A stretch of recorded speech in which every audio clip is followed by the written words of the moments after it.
shown in here. A lot of people have been asking me how to dev, so I thought I'd make some really simple tutorials to help get you started. I hope you find these easy to follow. To get started, you need to find the product you want to derive from.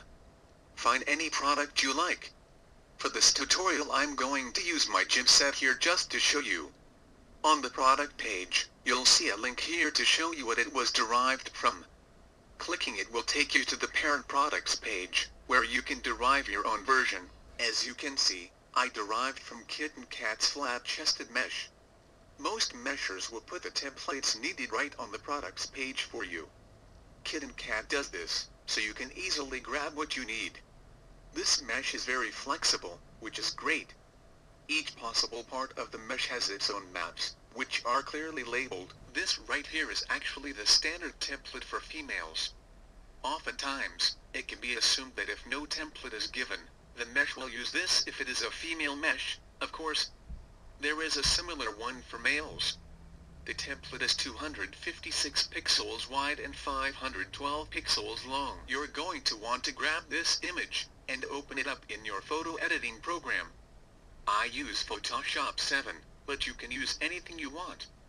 A good free program to use is GIMP.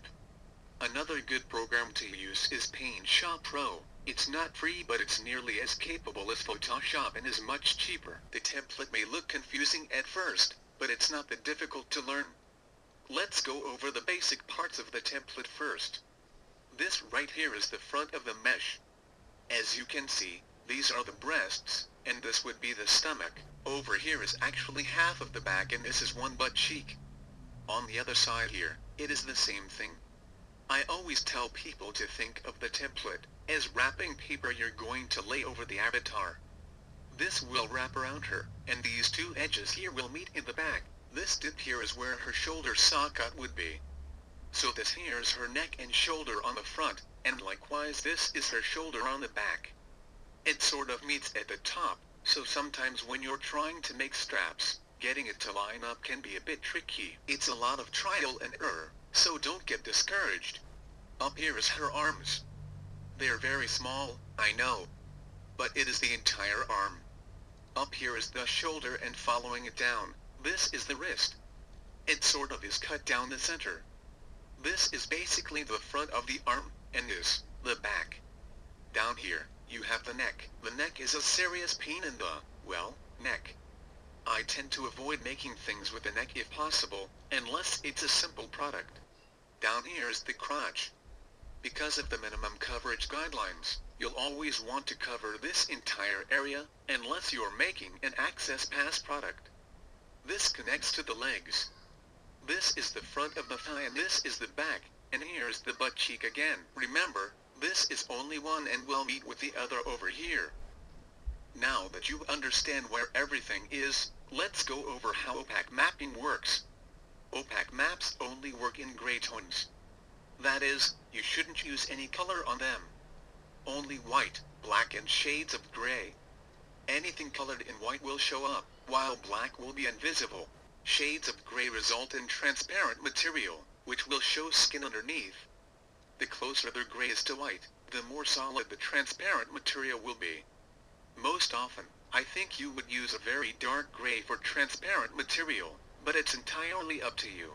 I'm going to open up the Opac for my gym set, so you can see and hopefully understand what I mean. There, do you see the shape of the outfit? I've covered the entire torso, because it is a normal shirt. Up here, I've made the sleeves, and down here I have the shorts. If I lower the opacity for the layer with the template on it, maybe you can see it better.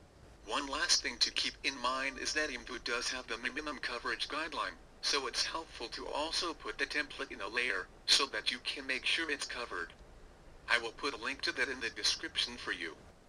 Once you have your map how you like it, you should save it as a PNG or JPEG. Going back to the product page, you can click Derive from Product at the bottom of the page, to open the product in Create mode. Alternatively, you can also grab the product's product number, down here or up in the address bar, and paste it into Create mode manually. Create mode can be found on the second page of the client. I think it loads faster, if you do it this way, but I'm not entirely sure. Once you have Create Mode open, you'll see the product information pop up to the right. You're going to click Edit here, and select your Opac map. Make sure you do this on the Opac map to the right, not the texture map on the left. Click Apply Changes, and look at what you've done. Always make sure to double check that your product follows the MCG. To do this, click on your avatar and under Moves you will find MCG Pose. Make sure to check it thoroughly. Well, I hope that you found this tutorial helpful, and that you have some understanding how Opac maps work now. I may make more tutorials in the future, if anyone finds this useful.